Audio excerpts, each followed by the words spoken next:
And welcome back. It's time for us to head to South Nigeria, where we're going to be examining fresh tensions in Delta State surrounding the proposed creation of Warri State. At the recent House of Representatives Constitution Review hearing in Yenagoa, the Itsekiri people formally submitted a demand for a new state encompassing Warri North, South-West local government areas, as well as parts of Edo State. But leaders of the Urhobo people, especially in Warri South local government area, have vehemently rejected this proposal, arguing it sidelines their population and historical claims to the land. So joining us now to unpack the constitutional, historic and political implications, we will be having three guests. We're expecting Sheriff Mulade, National Coordinator, Center for Peace and Environmental Justice. With us here in the studio, we have Mr. Patrick Doyle, member of the Itsekiri Renaissance Group. Wilson Omene is also joining us online, former Executive Chairman, Ethiop West Local Government Council. Gentlemen, you are welcome. Thank you very much for joining us.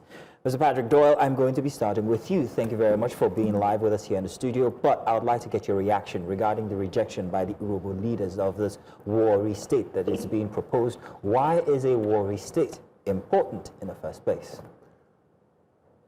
Let me just straight away articulate the view of the Itsekiri people on the proposed Warri State. The proposed Warri State is a fallback option that the Itsekiri people have been forced to come up with. The Itsekiri position, as articulated in our memorandum to the Constitutional Review Committee of the National Assembly, is that if states are to be created at all, we will be demanding that a Warri State be created for us, because Warri is our homeland. Every ethnicity has a homeland. Warri is our homeland. And as it were, we're already being choked inside our homeland, even as we see, but that's not even the issue. So if there's going to be state creation, we demand a Warri State.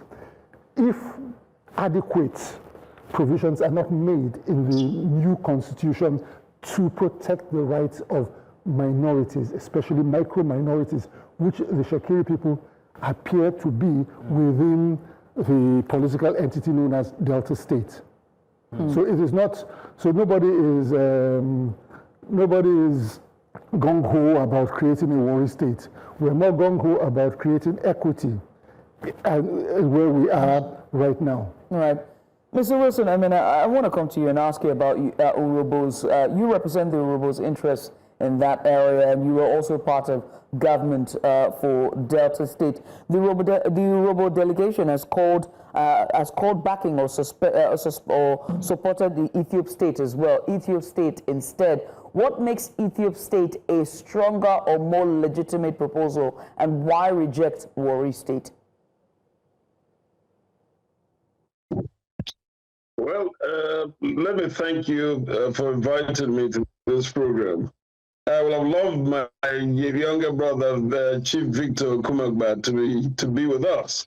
But I'm going to speak as much as I know about the proposal from the Itsekiri end for Warri State. But coming to Ethiop State, I want us to hang our discussion on three major principles so that we can get to the really bottom on who is really being treated unfairly or not. And what these three are is justice, fair play, and equity.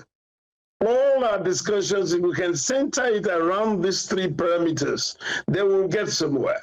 Now, why Ethiop State? Based on these three criteria that I've just mentioned. First of all, we've always been our brother's keeper from time immemorial. And this can be testified or justified by our claims of being majority all the way back to the Midwest region, which eventually turned to Midwest State. And by semantics that I always say, they renamed it to be Bendel. We have always been the majority in this unionism. And what did we get for it? we got for it is our own resources being used to develop the capital territory of these states that they kept moving us to. In Midwest State, for example, or Bender State, we were the largest contributor to the Commonwealth of Bender State. Indisputable. Nobody can dispute that.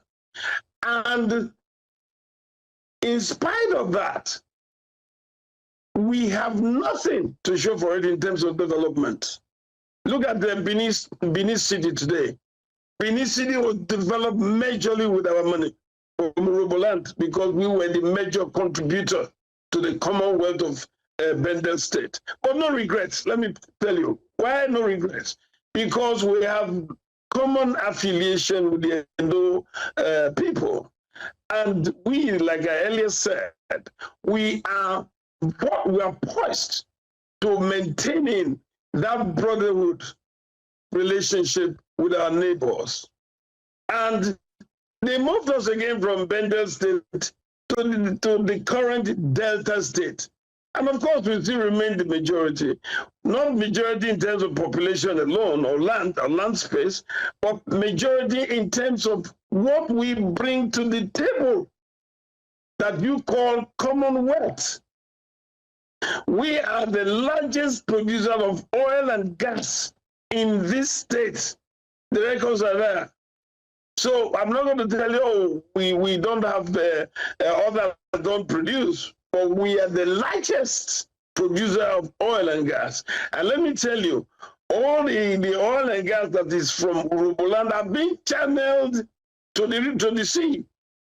Express and the loading bay for it to be evacuated overseas after sales.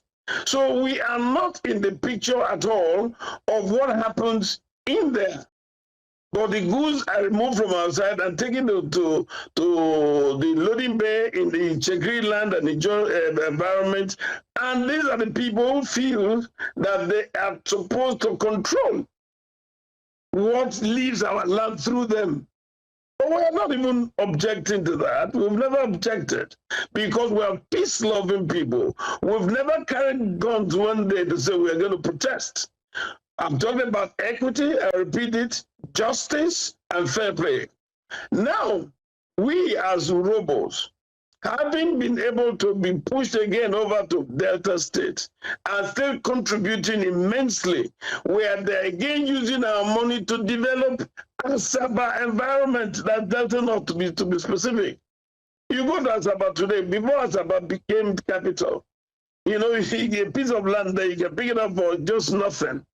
You know, an ABC road that I used to know, because I have friends from that part of the state. When we used to come from Lagos, they said, come on, let's play around to Asaba. Nothing was there in Asaba compared to what we even have in Sapele, Warri, and Ugeli and the environment. So today, if you want to get a piece of land, maybe 100 by 100 on that ABC road, you should be talking about 100 or something million. One piece of land in Mosoga or Okara or Ugeli or something that will give you 50 million. None. Right. So I've been trying to get your attention just for a second, please. Thank you very much. Now, you have pointed out the grievances of the Urhobo people. You have pointed out the reason why Ethiopia State seems more visible to the Urhobo people than the Warri State. But Mzino has a question for you. So I was trying to ask, when it comes to the, when you speak about Commonwealth and the Urhobo people being the brother's keeper, now this is all well and good, but aren't the demands from the Urhobo people, the Itsekiri people, the same thing? Shouldn't they be uniting and forming a sort of front? Instead of, well, rejecting one state or the other. I'm sure Mr. Patrick Doyle here has some, he doesn't quite agree with some of the details that you have given. Mr. Doyle, what exactly was that you were trying to get our attention on regarding his submission?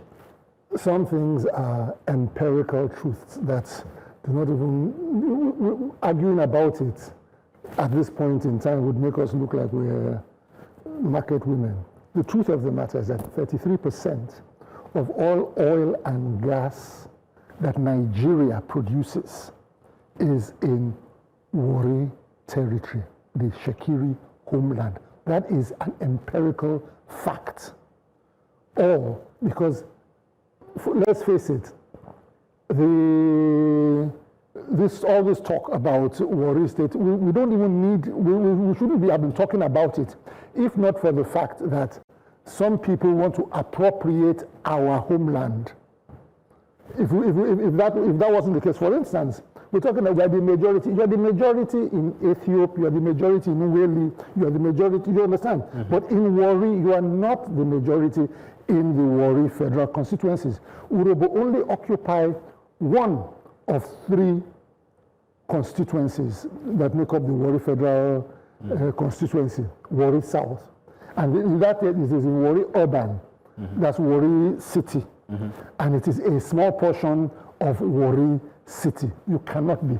And I make bold to even give you, this is INEC, the voters register, the current voters register, the last vote that was used for the last election.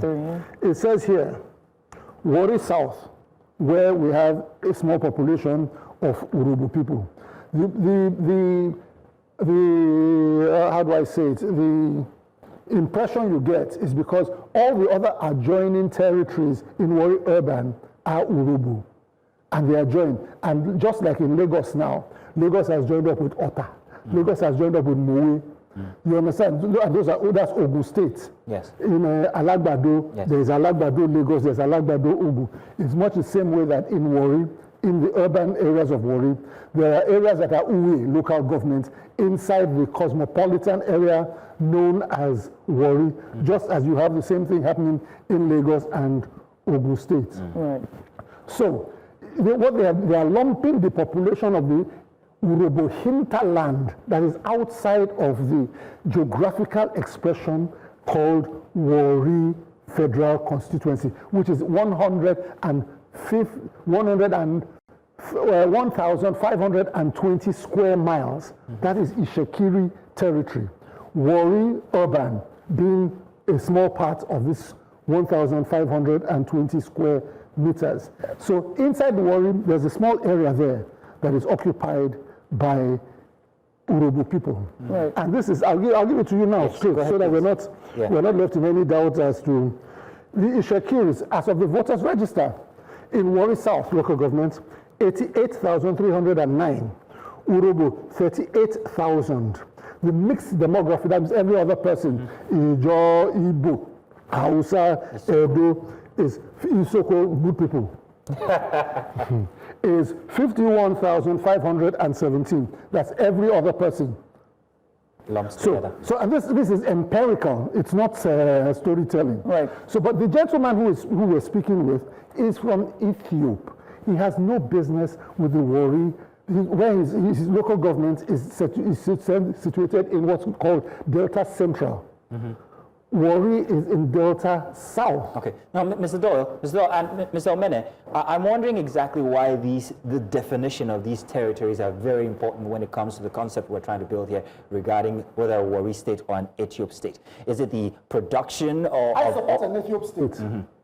Yeah, and I think he's made a good point. They deserve a state, and by all means they should have a state, but that state should not include my homeland. Okay. Let's state this here as we're talking about state creation. During the last plenary session, the Senate President and every other Senate have said that its state creation is not visible at this time, and every conversation about that should be shelved for now, right? In the sake of equity and fairness, as you both have put forth in your argument about state creation, it begs to ask the question, can't the entirety, the diversity of Delta State itself work together in sharing the Commonwealth, that each ethnic group, is fairly represented and fairly shares the Commonwealth and develops their own region? Mr. Omene. Is that ever going to be visible? Yeah, let me come in quickly. My friend there said I am from Ethiopia local government, Ethiopia West. He is correct. Yes, I'm from Ethiopia West. But that does not separate me from the common interest that an Urhobo man shares in terms of their territory. I want to state clearly, and if you can go back to the statement from my brother, Victor Kumagba, during the presentation at Bayelsa, he was even emphatic with the legal presentations that he came up with, undisputed. And if you can go back to that and show it to the public, you will know that, yes, the statement from my friend is not entirely correct. It's skewed. Well, I can sympathize with his opinion because they have found themselves in a situation whereby they have been very hostile to us, and this is not good enough. We have been our brother's keeper all these years, but let me tell you why it is so important to move away from that unionism called Delta. The reason is this. In spite of the fact which he agreed that we are the majority, in spite of the fact that we are majority and we produce the largest quota of oil and gas, which is the bane of the Nigerian economy and Delta State in particular, we have been shortchanged by these hostile neighbors. Sorry that I use the word hostile neighbors, but that's the fact. They've been very hostile to people who have been accommodating them and playing big brother to all of them. One typical example. In the last 16 years before Borevori came in, even though Borevori himself is still playing the third, as far as I'm concerned, he's playing the third tenure to Okowa. But let me just limit myself to when we had Udwa as governor and were taken over by Okowa. It was hell for Urhobo people. It was hell for 16 years. They have been decided to unionize themselves as an opposition to Urhobo's interest. Why do I say that? 3 universities were created in Okowa's administration. And out of these 3 universities, 2 went to the Delta North, 1 to Delta South, meaning Nisoko, Ijo, and Itsekiri. None, and they have all admitted that we're majority, none was created for Delta Central. And this was possible. You don't tell me, oh, but the speaker then was an Urhobo man who is now the governor. And the speaker had nothing, he has no powers. It is the voting strength of the obscured local government setup that the Babangida administration did for them by giving them 9 and 8, that's 17 against 8, against the majority. So they were able to vote out Urhobo from benefiting from 3 universities in 3 senatorial districts, and 1 senatorial district being the largest, omitted completely. How do you say that? Where's the justice in there? Where's the equity? Where's the fair play? Just a second. Mr. Omene, let me let my colleague ask you. I have a very big question to ask. Yeah. May I? Thank you very much, Judith. Now, Mr. Omene, from what you and Mr. Patrick Doyle here are stating is that there is at the core of this one thing, or maybe 2. There is demographic. How many people, or who is the larger population? That's one. On the other side is production. Seeing that the Delta is a all-producing area, it's who's producing the most and whether these dividends are coming back to the specific people. But if the different ethnicities, Urhobo, Itsekiri, Isoko, and the rest, start to ask or agitate for a separate state, doesn't that dissolve the one voice that should be the Delta at the end of the day? The Delta that should be asking for, well, reclaiming what's up to be theirs. Because if the Isoko people want to come out and say, first off, there's only 1 and 2 oil well in their areas and we produce, so maybe we should also raise our voices and ask for Isoko State as well. Doesn't that break down the one voice that should be Delta State? Let me allow Mr. Doyle give his piece and then you can. Mr. Doyle. Sorry. Let me say this. I started by saying the Itsekiri position is that if there should be creation of new states, we will be demanding a Warri State. If. It is not. It's not our.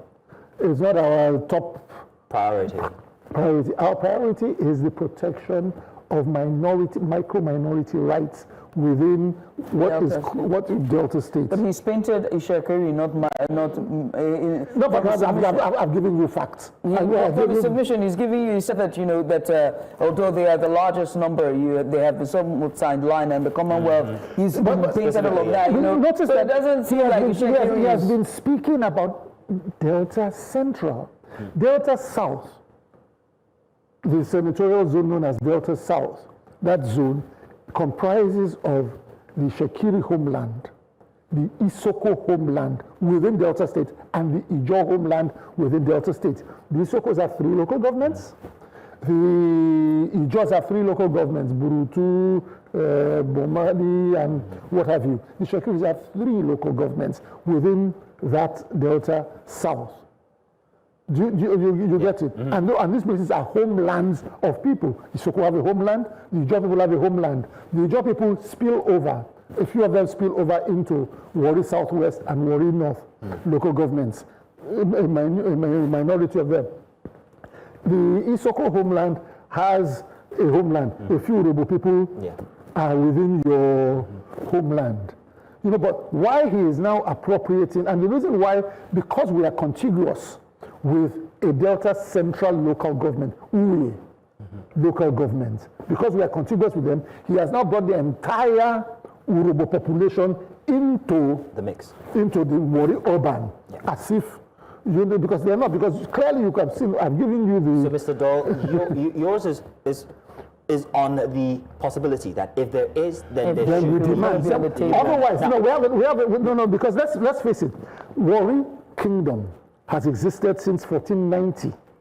And for that time, from 1490 to 1884, it was an independent kingdom. And the land territory of the Warri Kingdom at that time is exactly coterminous with what is now known as the Warri Federal Constituency, 1,520 square miles. This is unassailable fact. So, Mr. Doyle, based on heritage, based on population, that's where your argument is. And the only reason why why there was panic when we said if it's going to be, we demand a Warri State, is because they want to appropriate that which is 33%. This is empirical. He keeps on talking. I'm giving empirical. Let's give him a chance to respond to this. Mr. Omene, please go ahead. I'd like your response to my earlier question and Mr. Doyle's submission. Yes, it's funny to hear my brother, my friend there says that they have Warri as their homeland and they have 3 local governments. That's not correct. That's entirely wrong. Why? All the local governments where Itsekiri people are, there are pockets of the Itsekiri people are. Majority of those local governments, they are occupied or they are owned by either Urhobos or Ijaws. Look at Warri North, for example.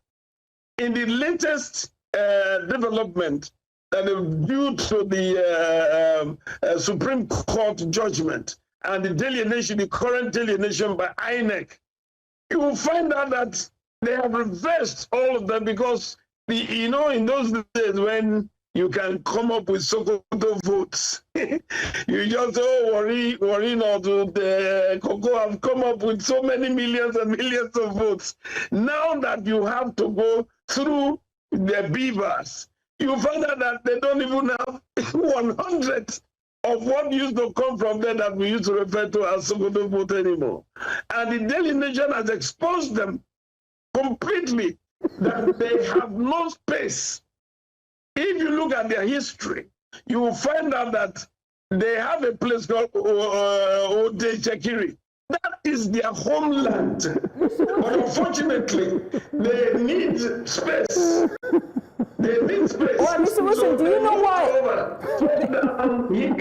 All right, Mr. Wilson, Urhobos are most of the land that they are claiming today, even where their palace is owned by Urhobo by the verdict of Mr. Wilson, you are just playing into his, because everything that he said here, you just affirmed it. Because he's been saying for quite some time now that that their land, their ancestral land, is being appropriated, and that's what you just alluded to with your submission. I don't think This land belongs to Urhobo. It's a Edo State. No. You cannot do that. So if you buy something from me, you purchase the land from me, you should be stating clearly who owns the land. There's nothing wrong in saying, oh, I own a place in Furu, for example. All right? And I said, this place that I own in Furu, I've made this, I've turned it to land. That's not correct. I have a place in Furu, but that place is so street in Furu. So if you buy land from us and you build your palace, and the fact that the Supreme Court has told you that land belongs to the Okwamba family, then how are you going to be telling us that Warri is your hometown? Warri is your territory. Mr. Wilson Omene. Most part of Warri, the enclave in Warri is very minimal. Just a second, Mr. Wilson Omene. It's nothing to write home about. All right, sir. But one thing I want to emphasize, please let me emphasize this, please. Oh, please. Okay. Now, what I want to emphasize is that we can ordinarily, if it were not for their hostile behavior towards Urrobo, in spite of the fact that we are accommodating them, intermarriages is so high between these two tribes. So sometimes you find it extremely difficult to say you want to resist them.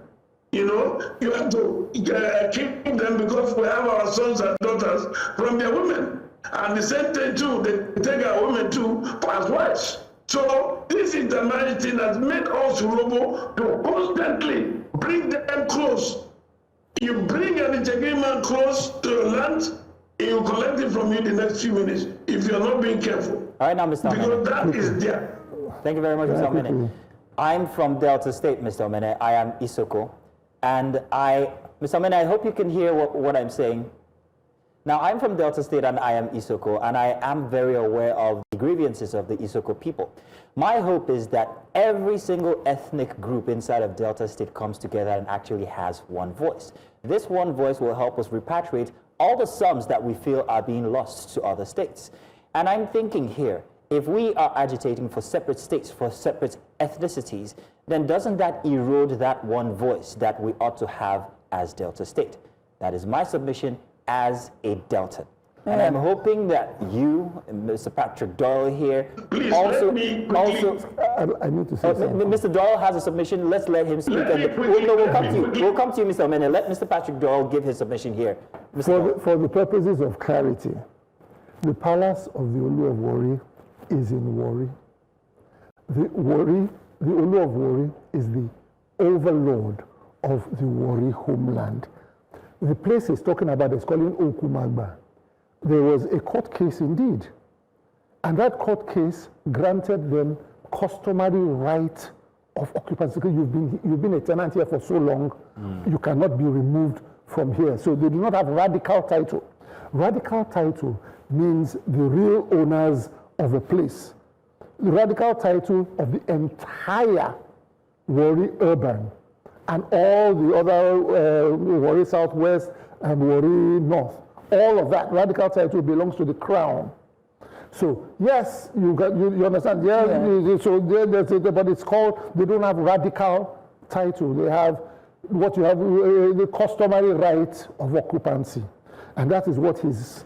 That's what I say. But the truth of the matter, but it is good. Then more than that, if for instance we are Yoruba people, our language is a dialect of you. If for instance. And we are contiguous with the Ilaje of Ondo State. If, for instance, we said to ourselves, okay, put us with the South-West. Let us create a coastal state with the Ilaje, up to Lagos State. Because Lagos State, they wanted the coastal state, which naturally could include the Warri, what is now the Warri federal constituencies. Would we be that micro minority? We have tried to stay with these people, and they've been hostile. The Ijos have been hostile, the Urhobos have been hostile to us. The Benin, who we also share, we have a contiguous border with, have been nice to us. But when they created Edo and Edo and Delta states, we were cut away from them. So we don't have issues with them. But I'm just saying, for instance, you think you're a majority? If we decide the same way that they have infiltrated with their hinterland into what belongs to what the Warri Crown has radical title to. If, for instance, we now let all our Yoruba brothers from our coastal areas to join us, will you be talking like this? But once again, we say we are not crazy about a Warri state, but we will definitely not sign up to an Ethiopian state or an Urhobo state and become a part of it. If we cannot take care of what we have now with equity, instead of using all these myths that don't exist, we have Supreme Court judgments that have granted us radical title as far back as 1926. Just a second. Because we're pretty much out of time. I just want to say thank you to all the gentlemen. Thank you so much, Mr. Doyle, for gracing us with your presence again today, and also to you, Mr. Wilson Omene. My own submission is going to toe the same line with Mizuno, but I would say this. As long as we've always touted for too long that diversity is our strength, but over and over again is continuing to show that diversity is in fact our weakness. We do hope that although the Senate have said that estate creation is not on the table for this constitutional review, but more importantly, these divides need to be sewn up for the Commonwealth and for the sake of the state, so that it can stand stronger to focus on the things that do matter for the state, for the improvement and the betterment of the state. Gentlemen, thank you so much. We appreciate you for this. It's very clear that this dialogue, we don't have enough time for this dialogue. It is a continuum that needs to be had. You're not giving me enough time to tell you one simple truth. That thing is, you're talking about all of us having a voice and working together. It's beautiful to work together. But one thing that I want to let you know, if Ethiopian state is created out of Delta state, does not stop them being one state. The others can be in one state. Itsekiris are joined to Ijos. The Ijos are joined to Itsekiri, Isokos. Isokos are joined to Anioma. We're also joined to Ilaje. We're also joined to Ilaje. So why can't you all just be Deltans? We're also joined to Ondo State. Ladies and gentlemen, Mr. Wilson. Mr. Wilson Omene, our apologies. Isoko is linked to Anioma. Isoko is linked to Ijo. Ijo is linked to Itsekiri. They can form one state. Why are they worried about that? So, Mr. Omene, these are not claims, these are facts, and we appreciate that you brought them out. Let them continue with our unionism. All right, Mr. Omene, we appreciate that you brought out these facts. You are actually correct, and so is Mr. Doyle here in the studio. We'd like to end it here because we are out of time. Unfortunately, it's a very exciting conversation, especially that I am from this region. But thank you very much. What I will ask of the two of you is that you please integrate our sister here, Judith TV, by finding her a husband to marry from the Delta State. I don't want that. Because she's very interested in our Commonwealth. But thank you, gentlemen. Thank you, sir.